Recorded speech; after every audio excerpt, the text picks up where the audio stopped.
They found something in the Jordan River, something ancient, something powerful, something that should never have resurfaced. For thousands of years, it remained hidden beneath mud and stone, waiting. But now the waters are disappearing. The river that once flowed through the heart of Scripture has declined by nearly 90%. And what is emerging was meant to stay buried. Waters turning red like blood. Deep sounds that no scientist has been able to explain.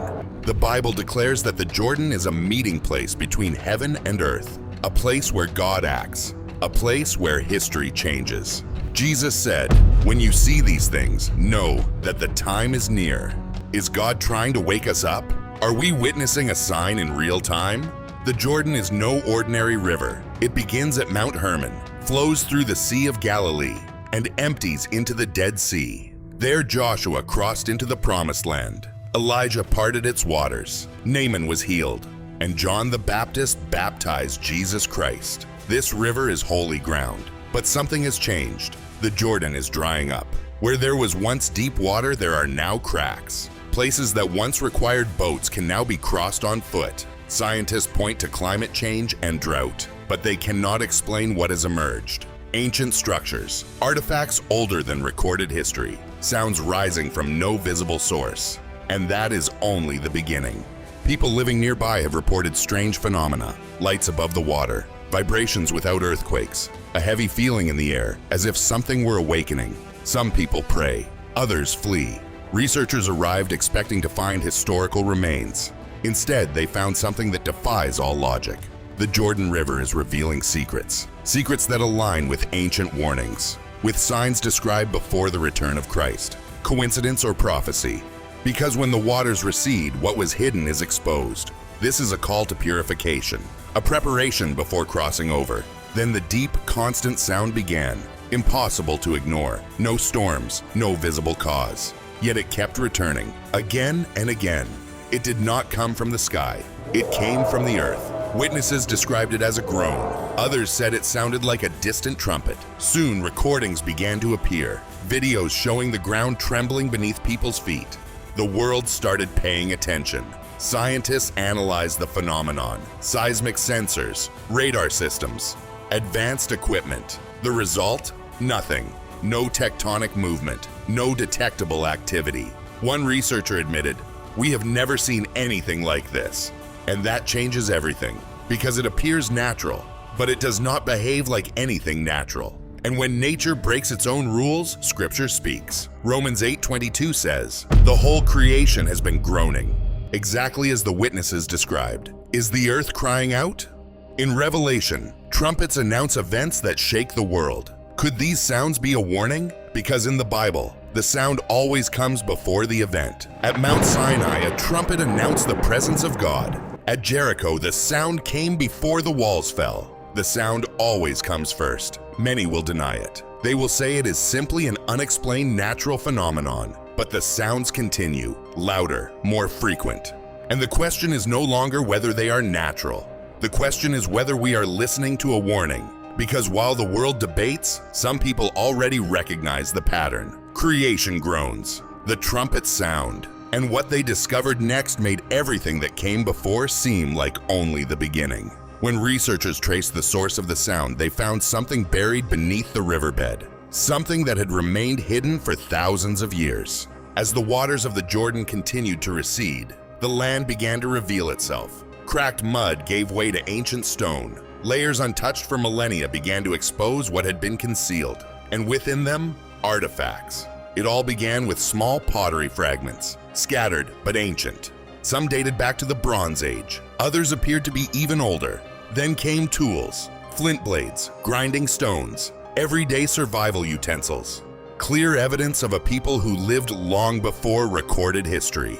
But that was only the beginning. Soon, walls emerged, stone structures buried beneath the mud. They were not natural formations, they were straight lines, intentional patterns, human construction. They had uncovered a village, an entire settlement hidden beneath the Jordan for thousands of years. The dating was remarkable, nearly 8,000 years old, older than the pyramids, older than Stonehenge, older than almost every known civilization. Who were these people? How did their world end up beneath the river? And why is it appearing now? Archaeologists found more than structures. Bones, remains of everyday life, evidence of a thriving community, a world that once existed and then suddenly disappeared. But the most astonishing part was not what they found. It was where they found it. The settlement was located in the very region described in the Bible, the place where Joshua led Israel into the Promised Land. In Joshua chapter 3, the river was overflowing, impossible to cross. But when the priests stepped forward, the water stopped. The river stood still, and the people crossed on dry ground. Dry ground, the very same ground that is now appearing once again.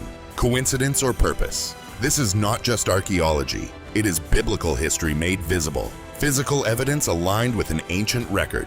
What happened there was real. And if it was real, then one question naturally follows. Why is this land being revealed right now? But what they found next was even more disturbing. Deeper beneath the riverbed, something appeared that should not exist. A small object, about the size of a human hand. At first glance, it looked insignificant, but once it was cleaned, everything changed. It was a seal, carved from an unknown material, dense, durable, ancient, as though it had survived untouched for thousands of years. Its surface was covered with symbols, precise, orderly, yet completely unrecognizable. It was not Hebrew, not Aramaic, not Greek, nor any known language. Experts from around the world examined it. Linguists, historians. The result? No matches. The language belongs to no recorded civilization, as if it came from lost or forbidden knowledge. But the most astonishing part was not the writing. It was the image. At the center of the seal stood a figure with 6 wings, majestic, precise, clearly intentional. Beneath its feet was a serpent, subdued, defeated, without resistance. 6 wings. That detail changed everything. Because Isaiah 6 describes heavenly beings known as seraphim. Each one has 6 wings. With 2 they cover their faces, with 2 they cover their feet, and with 2 they fly. The resemblance is undeniable, and there is more. In Revelation 20, an angel restrains the dragon, that ancient serpent, the devil, bound without resistance, under divine authority. Now look at the image again. A 6-winged being, a serpent already defeated beneath its feet. The question becomes unavoidable. What is this seal? Some suggest it belonged to an ancient group, guardians of sacred knowledge. But that explanation is not enough, because what emerged beneath the Jordan does not merely speak of the past. It points directly towards something yet to come. Some said it was simply a symbol, a representation of spiritual authority, but that explanation falls short, because this is not just an object. It is a message carved in stone, a message that aligns with Scripture far too closely to ignore. A clear reminder, what appears powerful in this world is already under a greater authority. The battle between light and darkness has never been in doubt, and this was only the 3rd discovery. What came next surpassed everything. But before we continue, pause for a moment. If this is stirring something within you, do not ignore it. Share it, reflect on it, because what comes next changes everything. A few miles farther downstream, the Jordan revealed something even more unsettling. The water receded, exposing an area forgotten for thousands of years. The ground was cracked, and within those cracks lay bones. At first, researchers assumed they were animal remains, but it quickly became clear. This was not normal. The skeleton was enormous, larger than any known creature native to the region. The bones were thick, dense, fossilized over thousands of years. As the excavation continued, its shape became clearer. An irregular spine, misshapen limbs, a skull filled with unfamiliar teeth. When the excavation was complete, the creature measured nearly 4.5 meters long. Its skull was larger than a man's torso. It had horn-like bone structures, a kind of natural armor. Scientists had no answers. It was not a dinosaur. It was not a mammal. It matched nothing known. Some suggested it was a mutation.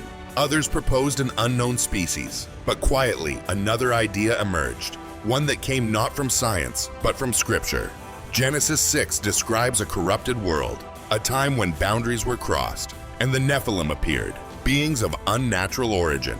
The key is found in one phrase: all flesh had corrupted its way. Not only humanity, everything had been altered. God's response was the flood, not as random punishment, but as a reset, a complete cleansing. And now, as the Jordan recedes, What was buried is returning. Standing before that creature, one question becomes unavoidable. Could this be evidence of that lost world?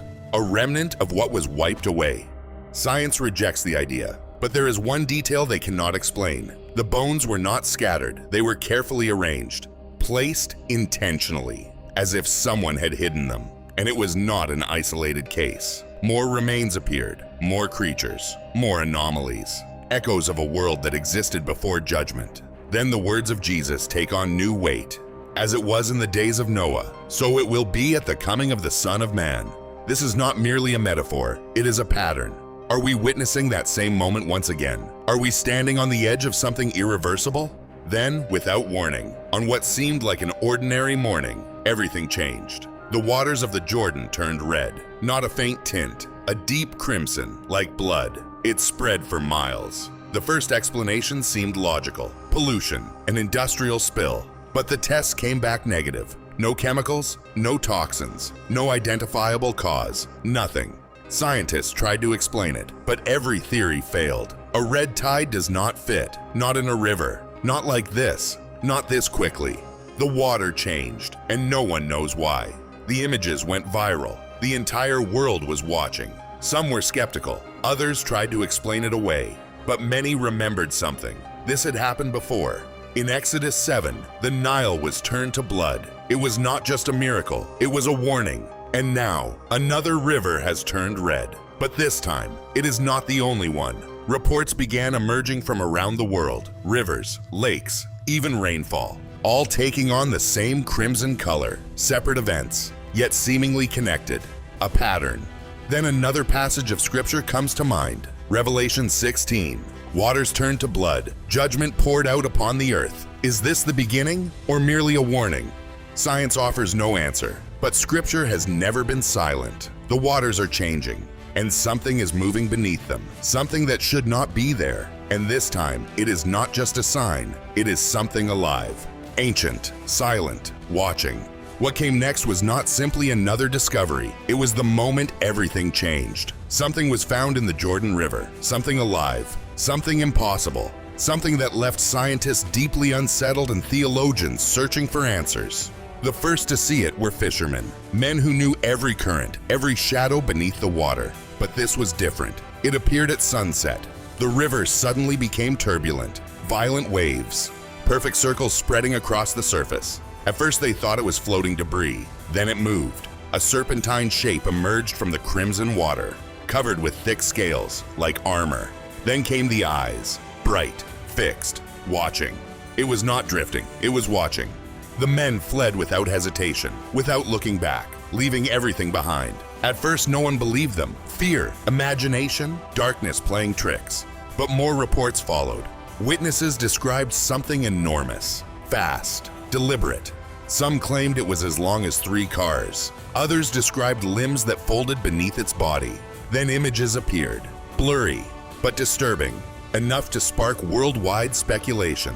Researchers stepped in. Sonar detected a massive object moving through the depths, but the most disturbing detail was its heat.